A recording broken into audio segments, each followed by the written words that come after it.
initial test campaign of how I've been making rocket motors in my own backyard.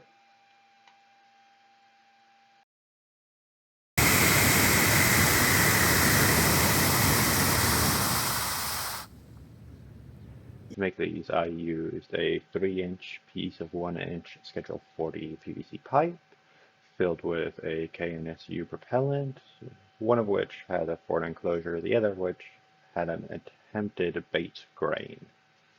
Here you can see me working on the bait grain motor casing. So this has a 1/4-inch wood dowel going through the center of it, which in theory would decrease the burn time, but also increase the max chamber pressure, which would improve performance. This design ends up failing due to the viscosity of the propellant. Here I'm working on the motor casing that has a forward closure. The forward closure is made out of 2 pieces of aluminum retained by some nails. So I drill 2 holes, allowing the nails to go through, and then cut slightly oversized pieces of aluminum to then push in. The aluminum I sourced from a convenient can.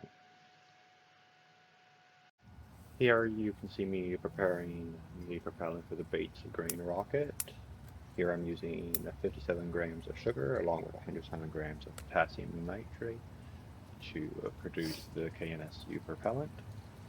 I measure out each one into its own separate plastic cup and then heat to then caramelize the sugar to act as the binding agent.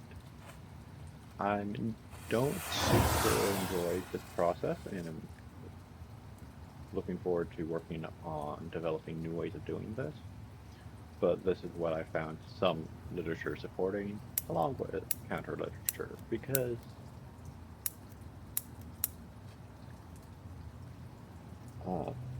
the amount of propellant is based off of approximately 2 grams per cubic centimeter, meaning that if I manage to pack it in, it would work.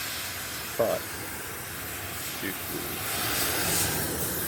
caramel-like nature of it, I was not able to get it into the casing. So I dumped the majority of it into a steel fireplace to then dispose of later. Here you can see me attempting to pack it using my spoon. This does not work, and I only get maybe a centimeter of usable grain.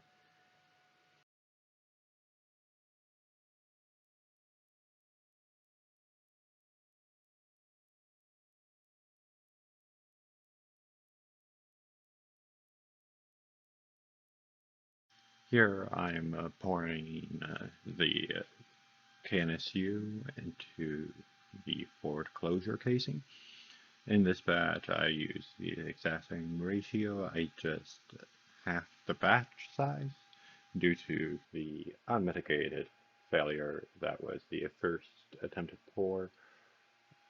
Um, Here I end up using a steel rod for tamping, and I also scraped off the overpour from the casing, which thankfully doesn't adhere super well. I let off the bait screen first, which burns.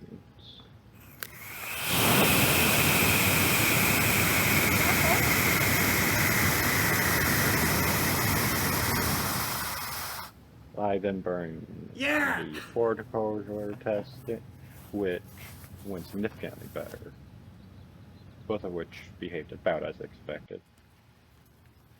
Thanks for watching. This is my first video, so subscribe. I have plenty of more pyrotechnics.